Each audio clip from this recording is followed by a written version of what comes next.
Estimados irmãos espíritas e não espíritas, bem-vindos ao nosso canal.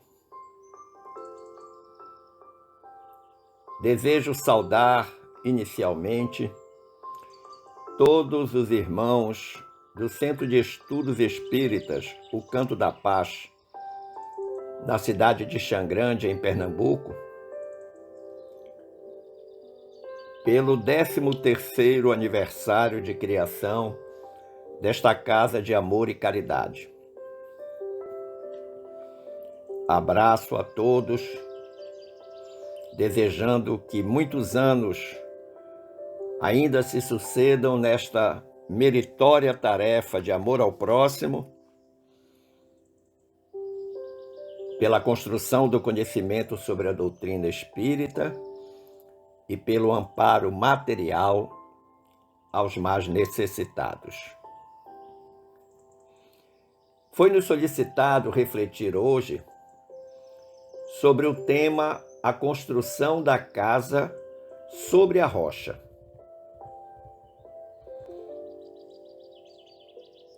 Um simbolismo que está no Evangelho de Lucas, capítulo 6, versículos 46 a 49, como também no Evangelho de Mateus, capítulo 7, versículos 24 a 27. E o nosso objetivo é analisar esta passagem à luz da doutrina espírita, esclarecendo por que todas as pessoas podem e devem colocar em prática os ensinamentos de Jesus, que seguramente é a casa erigida sobre a rocha. Lembremos que toda casa, para ser segura, precisa de um bom alicerce. Todos nós desejamos segurança física, financeira, emocional, ambiental.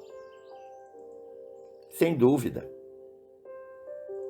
Mas cabe uma pergunta. Quanto de nós, porém, investe na segurança espiritual?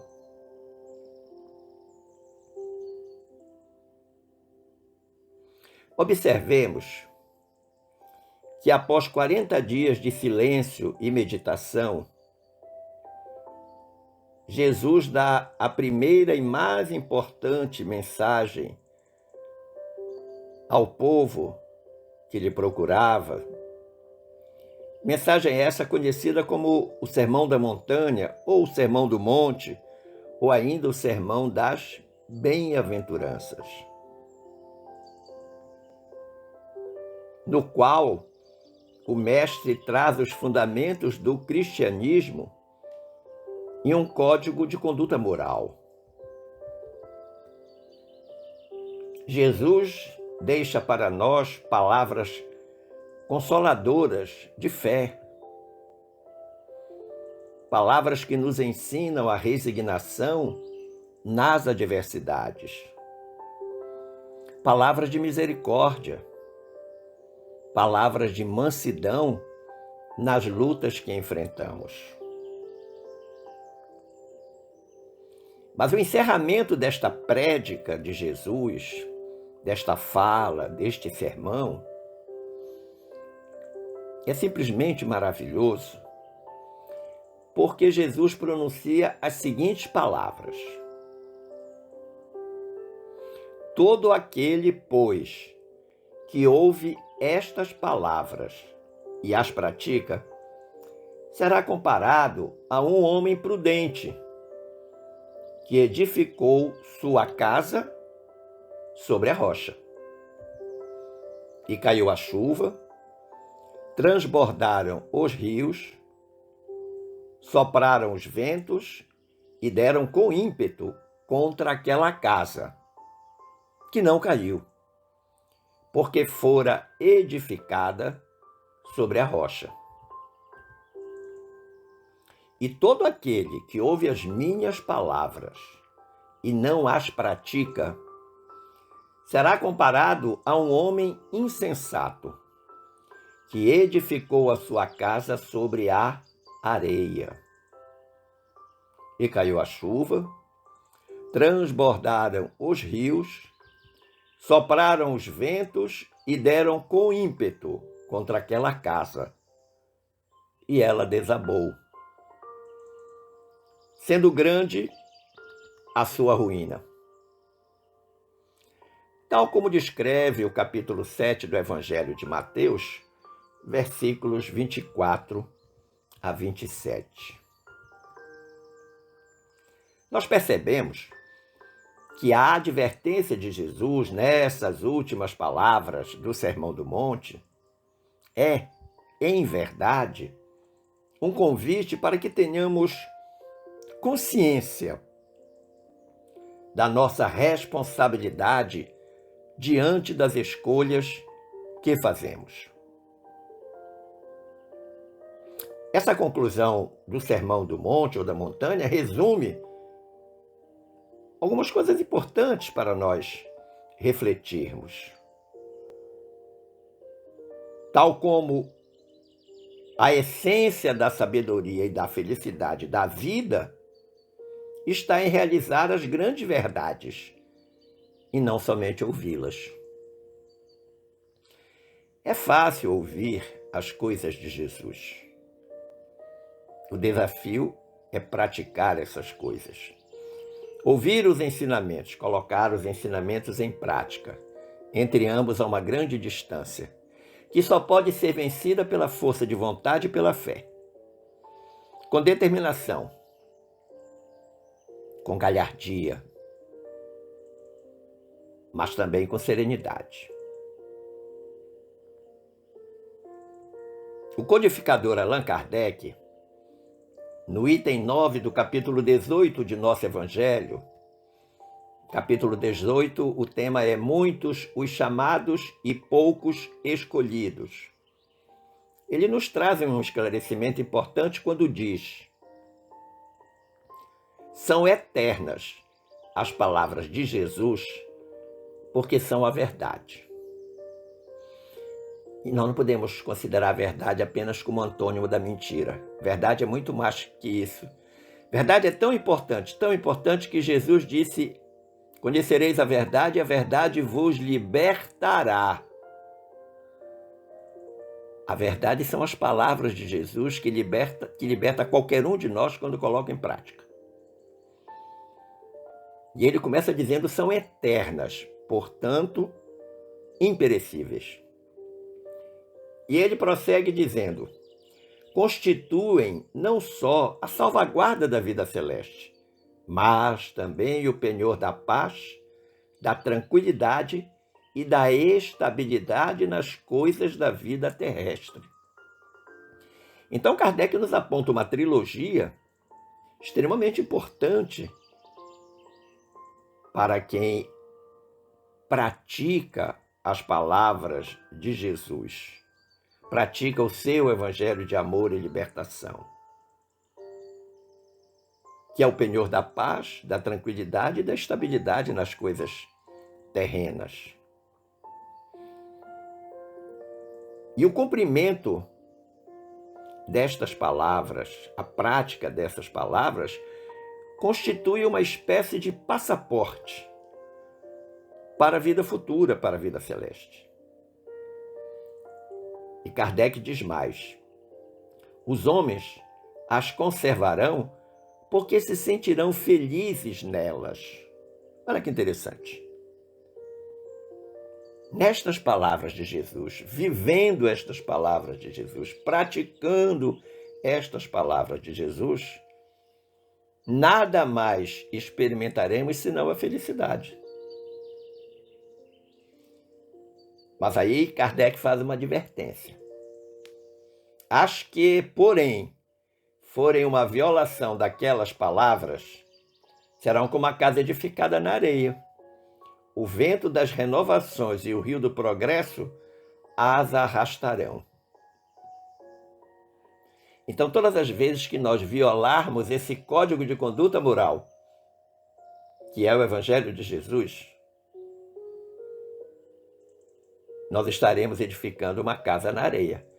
E qualquer ventinho derruba, que Kardec chama o vento das renovações. Ou seja, nós vamos precisar cair muitas vezes para entender que estamos fora do caminho certo. E o nosso progresso espiritual, inclusive, vai depender disso. Claro que o homem sensato vai construir a casa sobre a pedra, vai fazer as melhores escolhas, sem dúvida. Não pode ser diferente.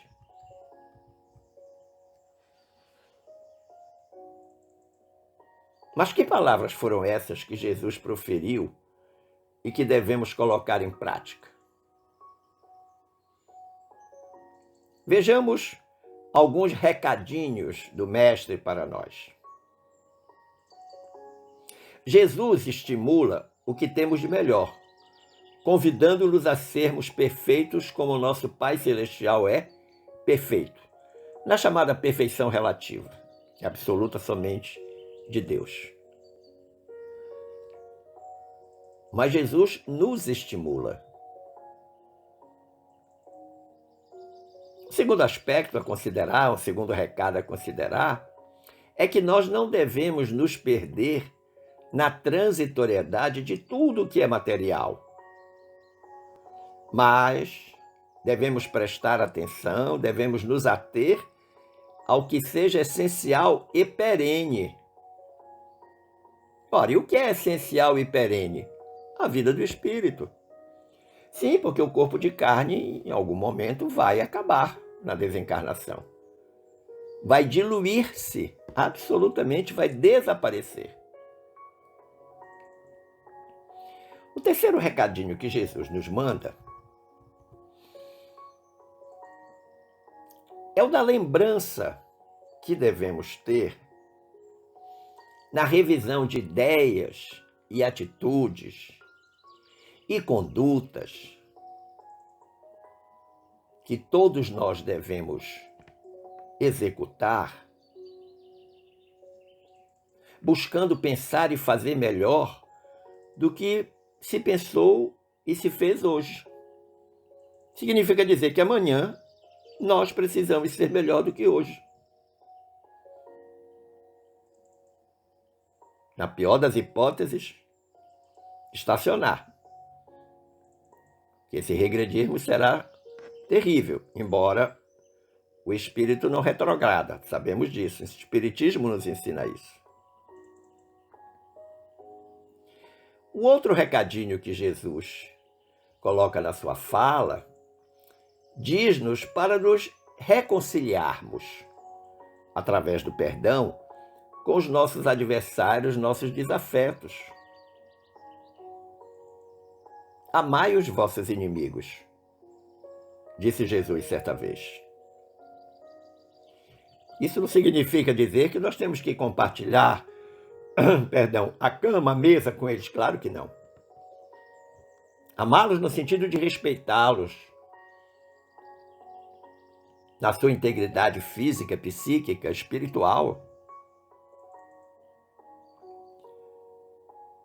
O quinto recadinho de Jesus convida-nos a fazer a caridade sem ostentação e orar com amor, humildade, simplicidade, estabelecendo uma ligação harmoniosa com o plano superior, com o plano maior.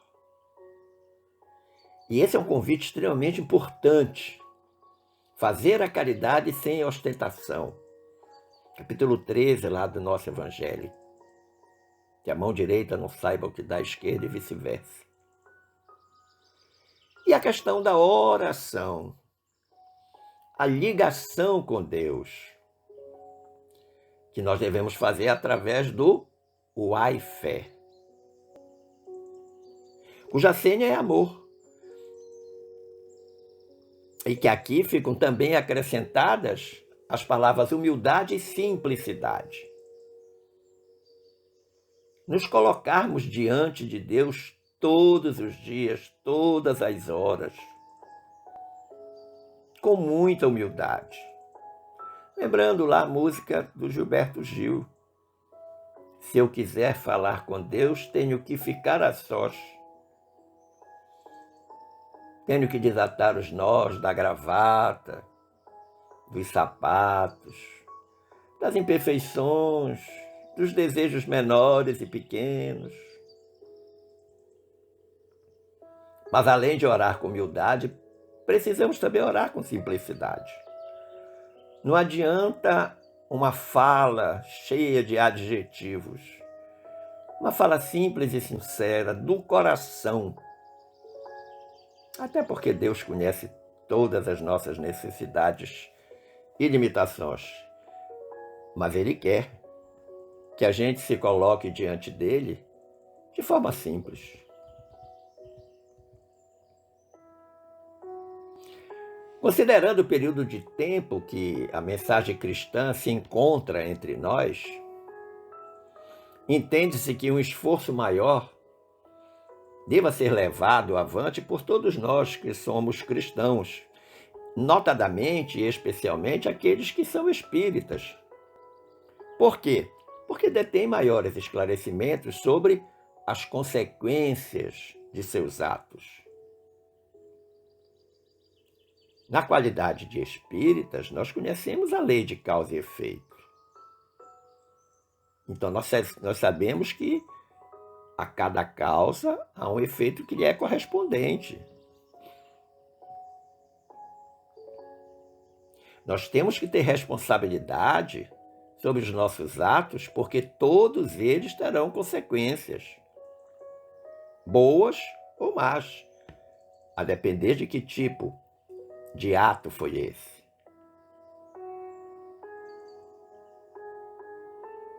E essa preocupação, ela pode, por exemplo, estar amparada na orientação que o apóstolo Tiago dá na sua epístola, capítulo 1, versículo 22, quando ele disse: e sede cumpridores da palavra, e não somente ouvintes, enganando-vos com falsos discursos.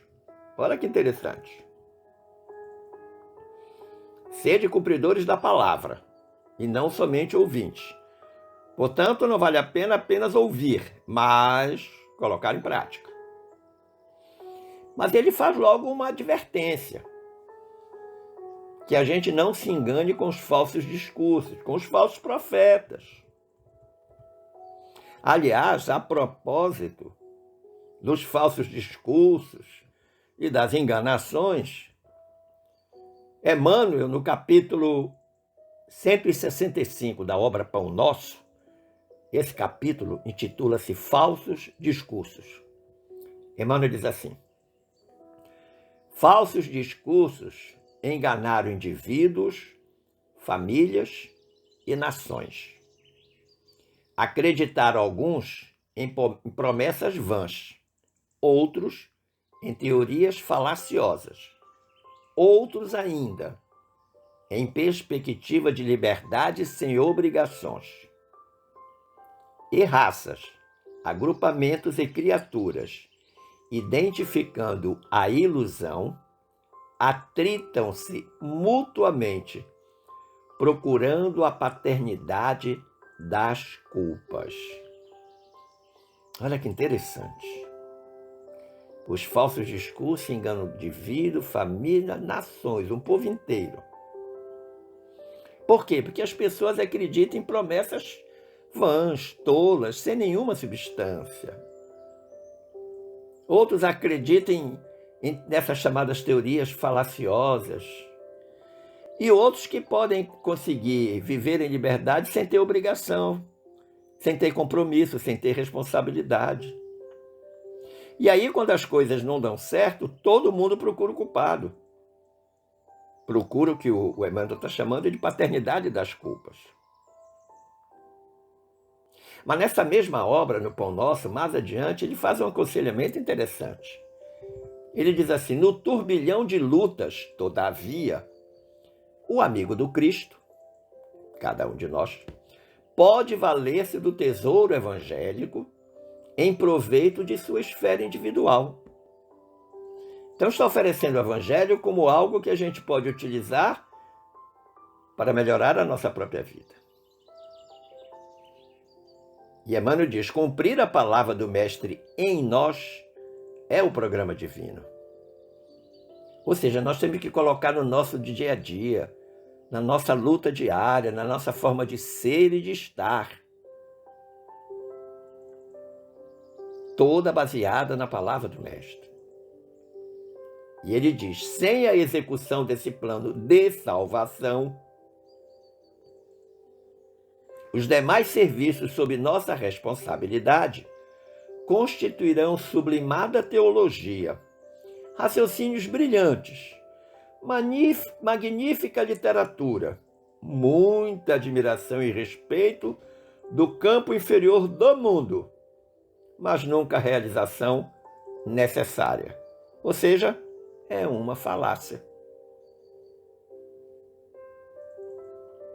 E aí ele apresenta a justificativa. Ele diz: eis o motivo pelo qual é sempre perigoso estacionar no caminho a ouvir quem foge à realidade de nossos deveres, os falsos profetas.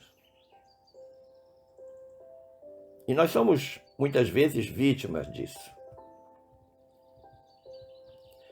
Mas no trecho evangélico, que é alvo da nossa atenção e reflexão, o Mestre Jesus classifica os seres humanos, lá no texto, em duas categorias. Categoria do homem sensato, que edificou a casa sobre a rocha, e do imprudente, que edificou a casa sobre a areia. Areia movediça. E neste aspecto, nós podemos encontrar três interpretações das palavras de Jesus. A primeira mostra que o livre-arbítrio, ou seja, o direito de escolher o caminho para a nossa evolução espiritual, é uma força criadora. É isso mesmo, uma força criadora, capaz de levar o homem a realizar em si mesmo o que antes não existia.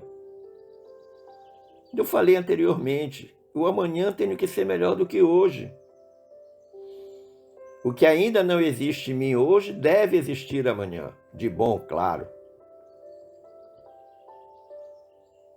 Essa questão do livre-arbítrio nos remete à chamada transformação dos sentimentos,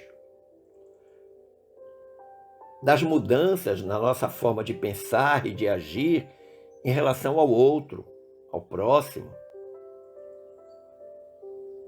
Um exemplo bastante significativo para esta primeira reflexão ou interpretação sobre essa fala de Jesus sobre a casa sobre a rocha e a casa sobre a areia, pode ser o da parábola dos talentos, na qual os dois primeiros servos, os servos bons e fiéis, duplicaram as moedas que haviam recebido do Senhor, entendendo o Senhor como Deus e as moedas representando os talentos que todos nós possuímos. E o que isso significa? Significa que transformaram o pouco que receberam no muito da sua capacidade.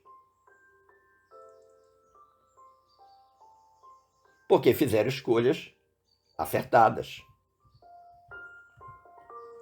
Jesus coloca a suprema sabedoria do homem no fato de ela poder realizar, ou seja, colocar em prática através de suas escolhas aquilo que ouviu, que compreendeu como sendo a verdade. Verdade com V maiúsculo. Analisando o ensinamento, nós podemos perceber que Jesus não se refere a nada que seja externo ao homem, que seja do mundo exterior. Não. Jesus está falando da criação de algo interno, de uma modificação essencial, isto é, da modificação do ego, na transformação do ser egoísta em um ser consciente. inclusive consciente da sua condição de filho de Deus, portanto, irmão do outro, irmão do próximo, já que todos somos filhos do mesmo Pai. Isto acontece com o homem que edificou a obra da sua vida sobre a rocha da verdade, essa verdade com V maiúsculo. Essa verdade, se plenamente vivida, gera liberdade. Liberdade que dá origem à felicidade. Esse homem consciente modifica as suas vivências em todos os setores da vida. Sua vida pessoal, familiar, no trabalho, na casa espírita, onde ele estiver.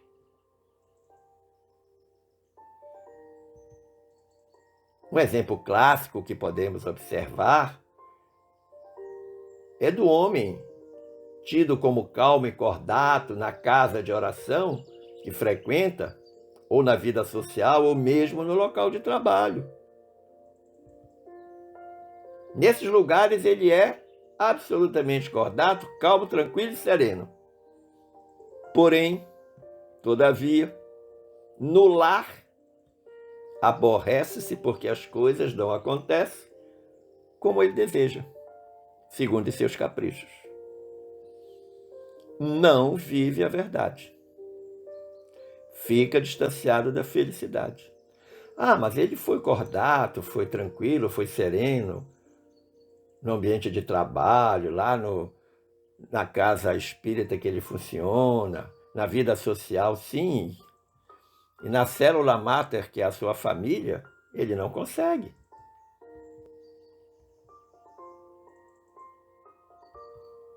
Um outro homem edifica a casa da sua vida sobre areia movediça de ruidosas atividades materiais, sociais e intelectuais.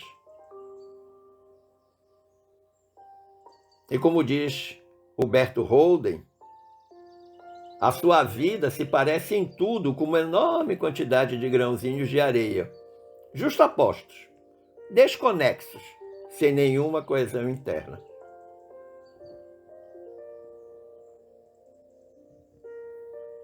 Interessante essa observação de Huberto Holden. Depreende que toda a vida de um homem que edifica a casa sobre a areia pode estar repleta de quantidades, com pouca ou nenhuma qualidade, o que faz uma grande diferença. Uma segunda interpretação sobre esse tema, a partir do que falou Jesus, é que o mestre compara a crença com um edifício. Quando a gente lê a obra de Cairibá Schutter, Parábolas e Ensino de Jesus, lá no capítulo Os Dois Fundamentos, Schutter diz assim: a boa crença é semelhante ao sólido edifício construído sobre a rocha. A má crença é como um edifício de má construção, levantado sobre areia movediça. A primeira, a boa crença, nasce do estudo, da análise e da observação. Ela é ativa, racional e científica. E vejam que a primeira palavra é estudo, algo que é fundamental para o espírita. Não basta ler obras espíritas da codificação e obras subsidiárias, é preciso estudá-las, compreendê-las, associá-las ao Evangelho de Jesus para fazer uma prática segura.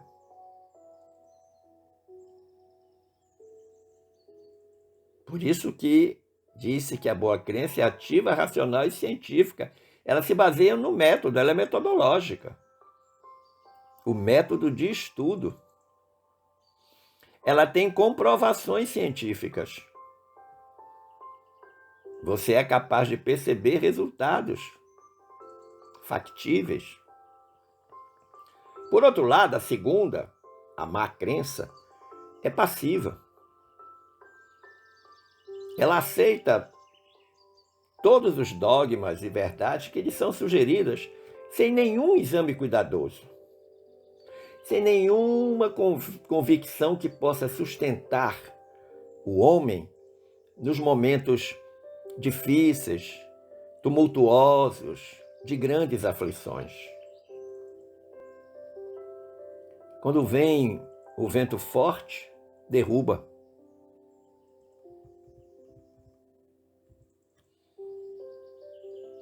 O que Jesus apresenta no final do Sermão da Montanha é uma alegoria belíssima.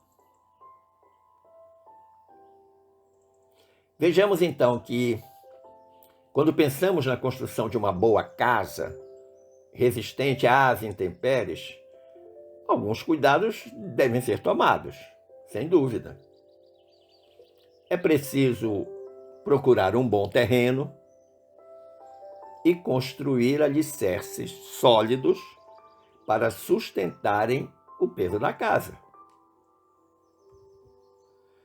Mas também é fato que outras pessoas não se importam com esses cuidados e acabam levantando a construção numa área que oferece perigo para os seus moradores.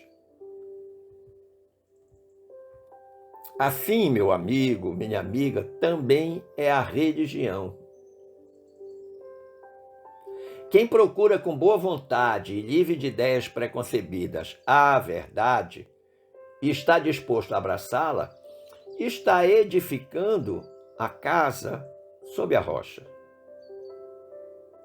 Mas aquele que se submete a qualquer doutrina, sem consciência do que faz, edifica a sua casa sem base e num terreno movediço, tal como nos ensina Cairbar Schutel. Mas não basta encontrar o terreno, como não basta encontrar a verdade para tê-la dentro de si. É preciso construir a crença como se constrói a casa. Para levantar a casa, precisamos do alicerce? Sim, precisamos. Para erguer a crença, é preciso buscar o material vindo do céu. E esse alicerce só terá razão de ser se somarmos a esse material divino o nosso trabalho e o nosso esforço.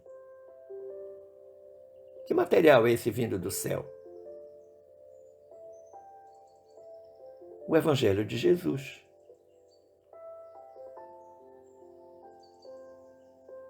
E mais sólido e belo será este edifício, esta casa, quanto maior for a dedicação para terminá-la. E que é algo do Espírito. Portanto, vai tornar-se o nosso abrigo eterno.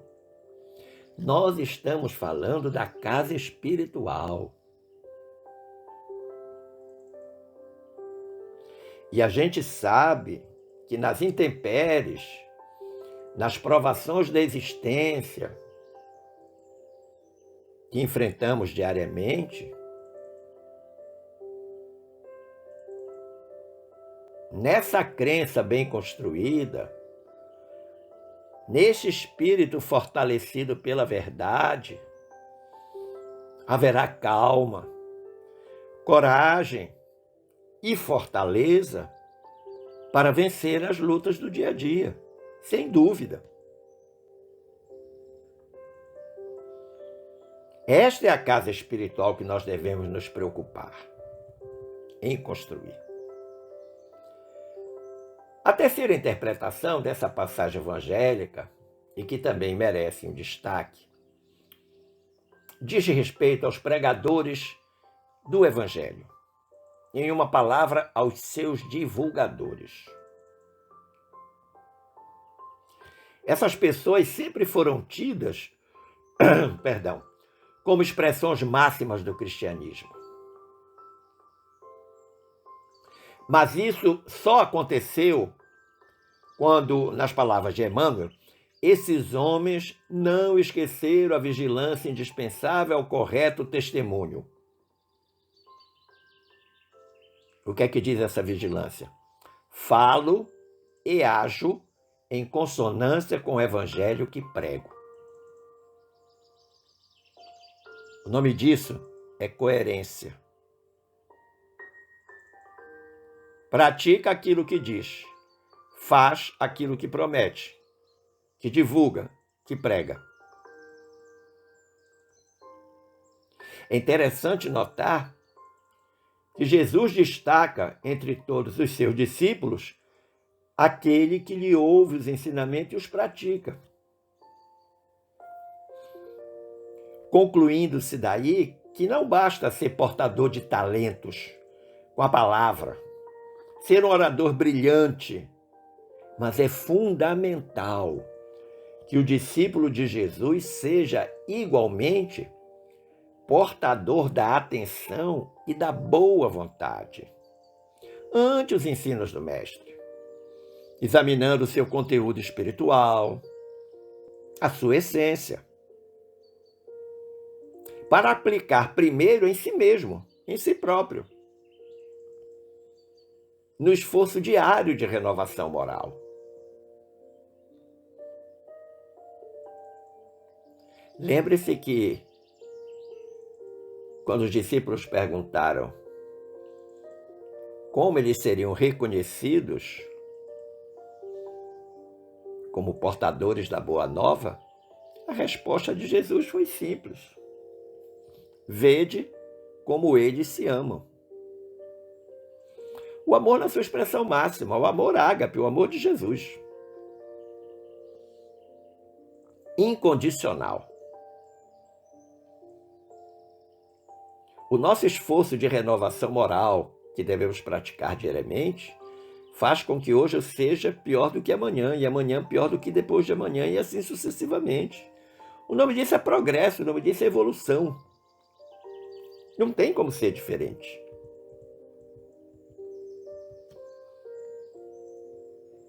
Mas o benfeitor espiritual continua nos orientando,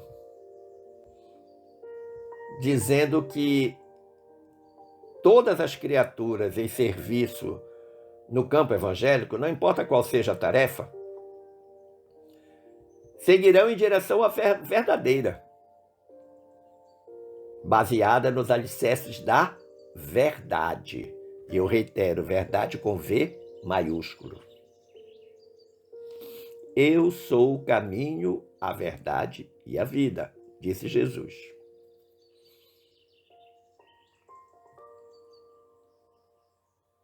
Basear-se no alicerce da verdade é construir a casa sobre a rocha. Isso vai ser inevitável. Mas não podemos nos esquecer do valor dos homens moderados, que, exemplificando os ensinos e avisos da Boa Nova, cuidaram e cuidam da solução dos problemas do dia a dia, das dificuldades circunstanciais. E como diz o Emmanuel, no capítulo 9 da obra Pão Nosso, capítulo 9 é Homens de Fé, o título, que esses homens moderados, que cuidam da solução dos problemas, vão fazê-lo sem permitir que suas edificações individuais se processem longe das bases cristãs imprescindíveis. Ou seja, eles vão construir nele o que eles gostariam de construir nos outros. Eles serão exemplo, modelo. E o Emmanuel destaca ainda nesse capítulo 9 algo muito singular. Ele diz: é interessante verificar que o mestre destaca aquele que lhe ouve os ensinamentos e os pratica. Daí se conclui que os homens de fé não são aqueles apenas palavrosos e entusiastas, mas os que são portadores igualmente da atenção e da boa vontade perante as lições de Jesus, examinando o conteúdo espiritual para o trabalho de aplicação no esforço diário, ou seja, para melhorar, para progredir. Algo semelhante ao que foi dito anteriormente. Conclusivamente, podemos dizer que Jesus simbolizou a edificação do caráter humano por meio de uma casa assentada sobre a rocha. Uma casa de base sólida, contra a qual as tormentas e as tempestades da vida são incapazes de destruir ou de abalar. E essa lição é muito atual, pois nós vivemos numa época difícil, onde os valores morais são questionados, deturpados, subvertidos. E nesse sentido, toda prudência é pouca, a fim de que, inadvertidamente, venhamos a construir a nossa casa sobre a areia. Sim, porque as seduções da vida moderna, contemporânea, nos atrai para esse desiderato. E essa casa construída sobre areia, ela é fácil de ruir. E, em consequência disso, provocar grandes sofrimentos para nós e para os outros.